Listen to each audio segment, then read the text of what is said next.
From Hollywood, it's time now for Bob Bailey as... Johnny Dollar. This is the operator. Ready with your call to Mr. Pat Kelleher in Baltimore. Go ahead, please. Hello? Hello, Pat. I got your wire. What's all this? What happened? We're still trying to find out. The man calling himself Frank Bowers was killed an hour ago. George Hanley, one of the operatives I had watching him, was killed, too. We've got a vague description of the killer. Are you all right? Yeah, but I'm going to be tied up with the police here. Well, you need money for bail or anything like that, just draw a draft on the company. I'll confirm it. Thanks, Pat. Too bad about your friend. Yeah, he was a good guy. I want to find out who killed him.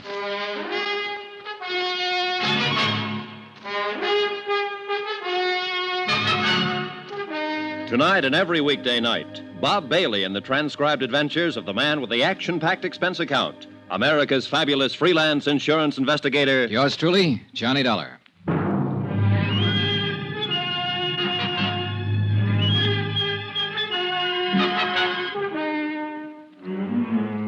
Expense account submitted by Special Investigator Johnny Dollar to Universal Adjustment Bureau, Baltimore, Maryland. The following is an accounting of expenditures during my investigation of the Chesapeake fraud matter. Expense account continued. Item 13, a quarter for some aspirin. It turned out to be a long night. Several homicide officers arrived at the double murder scene within a matter of minutes and got right down to the business at hand. Frank Bowers had been shot to death. George Hanley had been shot to death. Lieutenant Tom O'Neill was in charge, a big blond man who seemed to know what he was about. Okay, let's see that ID again. Here you go. Insurance investigator, hmm? That's right. Okay. What was your business here with these two men? My home office in Baltimore had reason to believe that Frank Bowers was really a man named John Reardon. Reardon was supposed to have died 5 years ago. I was sent out here to investigate it since there had been a $20,000 claim in the matter. Sure. I hired George Hanley to help me out. He was keeping an eye on Frank Bowers. I came out earlier tonight to give him a hand, and the shooting began. Any idea who did it? A big man in a top coat and a hat.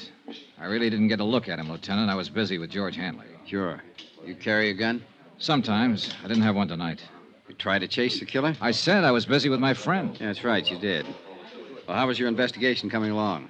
Frank Bowers' fingerprints didn't match the samples I had for John Reardon, but it didn't satisfy me.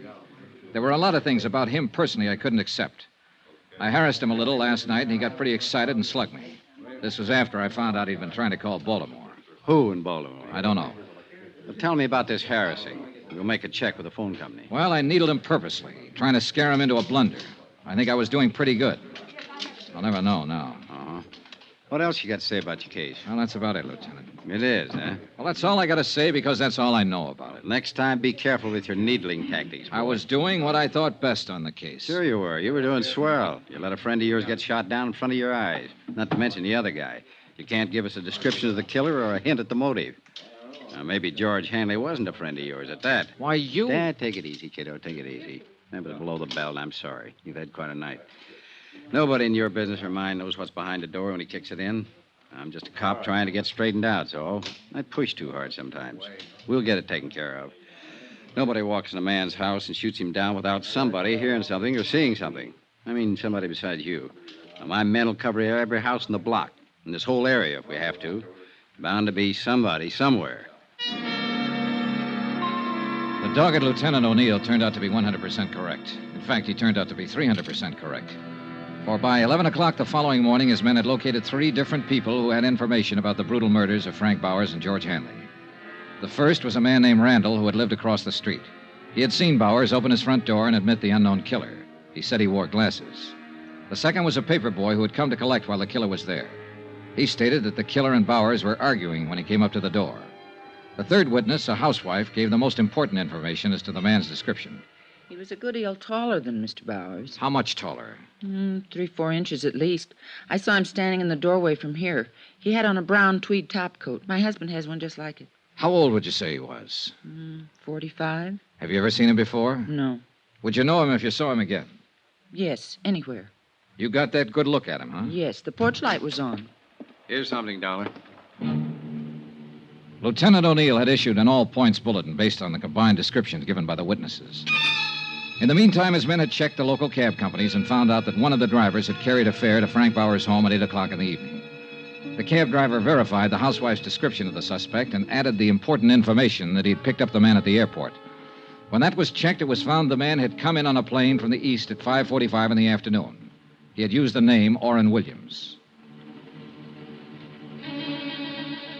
Expense account item 14, $8.95. Another long-distance phone call to Baltimore and Pat Kelleher. Well, I'll be darned. Do you have to stay there, John? Of course I have to stay here. I'm a material witness. Not to mention the fact that a pal of mine was shot down. Don't get on your high horse, John. It was just a question.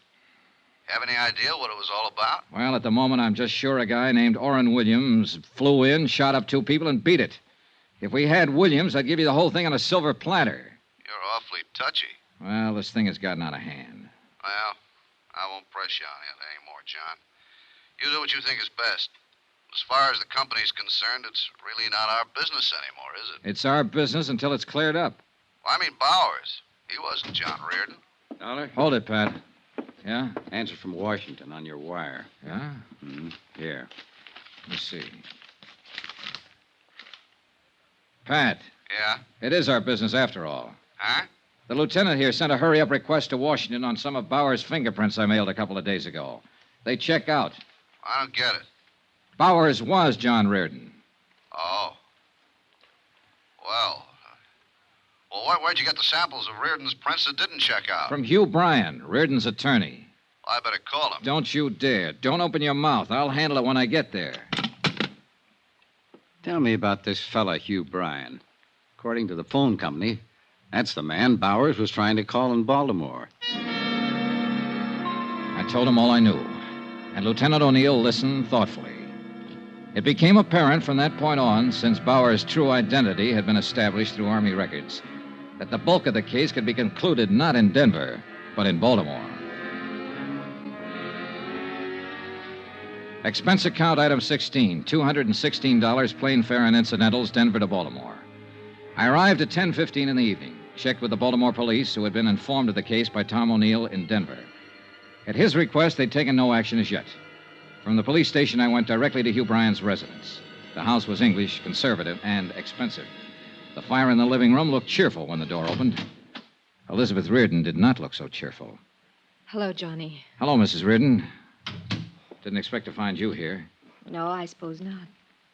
I never expected to see you again. Elizabeth, I have something to tell you. Don't tell me now, Johnny. It's about your husband. All right. I want to tell Mr. Bryan, too. He's upstairs in his study. Oh, wait. Look, I've done what I thought best about all this, and I'm trying to do what's best now. It doesn't make any difference, Johnny. I'm a married woman again. Huh? Yes. Hugh and I were married this morning. Excuse me. I walked in and watched John Reardon's widow, alias Frank Bowers' widow, now Hugh Bryan's bride, disappear up a column stairway. The news that she had married Hugh Bryan cleared up some of the small doubts in my mind. When Bryan came back down the stairs with her, he looked anything but the happy bridegroom. Hello, Dollar. You're a late caller. Yeah, I'm sorry about that. Congratulations. Thank you. How did you come out in Denver? Everything okay? No, everything's not okay. Well, what's the matter? Do I have to tell you? I'll run along upstairs, Hugh. It's getting terribly late. All right, dear. Good night, Mr. Dollar. Good night, Mrs. Bryan. There'll be some men out to see you pretty soon, Bryan. Policemen. Oh. Liz, Yes, dear. I think you'll be interested in what Mr. Dollar has to say. What? I don't understand, Hugh. I wasn't in Philadelphia yesterday, Liz. I was in Denver, Colorado. What? I flew there to see John. He's been alive and living there all this time. Hugh. I'm sorry. This is only for her benefit, Dollar. I'll tell it just once. When it gets into court, it'll be different. How did it happen, Bryan? John Reardon didn't die in that boat. No. He was picked up in a bay by a fishing boat on his way to Florida. They didn't have a radio on the fishing boat. The first port they came to was Charleston. John phoned me from there and told me all about it. Now, this was 10 days after we all thought he was dead. That part was all accident. Sure. The rest of it was a little different. Liz, it was his idea. You've got to believe that. What was his idea? Not showing up ever again. Letting everyone think he was really dead. Making you a widow. I don't believe it. He hated his life here. Yes, everything about it. He was in debt right up to his ears. Of course, there was your money, but I flew down to Charleston to talk to him. He was like a crazy man, kept saying there was a way out. I didn't know what he meant at first. Then he came right out and said it was his chance to get away from all the things he hated. He knew how I felt about you then, how I feel about you now. He said I could have you for a price. What was the price? Those checks he got every week from a New York bonding concern? Yes. What did they come to? $25,000 a year, regular weekly payments. I could afford it. I could afford anything for you, Liz. Did he come right out and tell you he hated me? He just said he wanted to get away from everything. And it went that way for 5 years. I believe I asked you to marry me every 6 months. Yes. But that didn't work out either. And then, one day, along came Johnny Dollar. How does it feel to be so efficient, Mr. Dollar? We don't have to go into that, do we? No. I'll admit you did everything to throw me off. And it threw me off. Especially the fingerprints you provided. Didn't John Reardon insist his name was Frank Bowers and do everything he could to make you believe that was true? He did too much to make me think it was true. Where is he now? Where's John? He's dead, Mrs. Bryan. Oh. Truly dead now. He was shot to death last night by Mr. Bryan. Mr. Bryan also shot a friend of mine, didn't you, Bryan? Yes. John got scared, called me, said he was going to tell everything to Dollar, blow the whole thing. Hugh. All I wanted out of this was you, Liz. He didn't want you. I did. Last week you decided to marry me. It took you 5 years to do that. And it took him one afternoon to decide he was going to come back to you.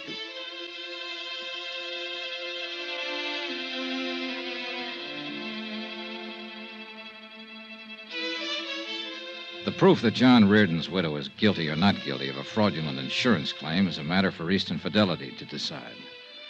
The matter of Hugh Bryan and 2 murders is a matter for the courts.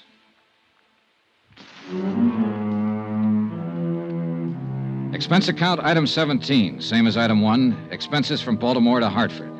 Item 18, $89 even, car rentals, miscellaneous, etc. Expense account total, $1,124.98. Yours truly, Johnny Dollar.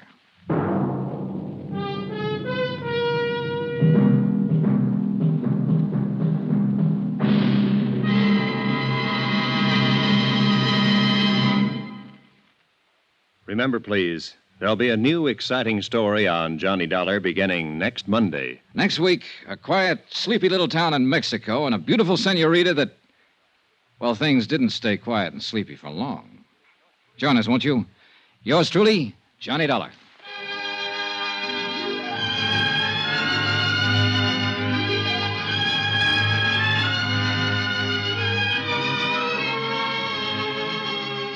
Yours truly, Johnny Dollar, starring Bob Bailey, is transcribed in Hollywood.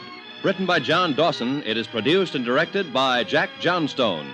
Heard in this week's cast were Gene Bates, D.J. Thompson, Hy Averback, Will Wright, John Daner, Tony Barrett, Paul Dubov, and Forrest Lewis. Be sure to join us on Monday night, same time and station, for another exciting story of yours truly, Johnny Dollar. Roy Rowan speaking.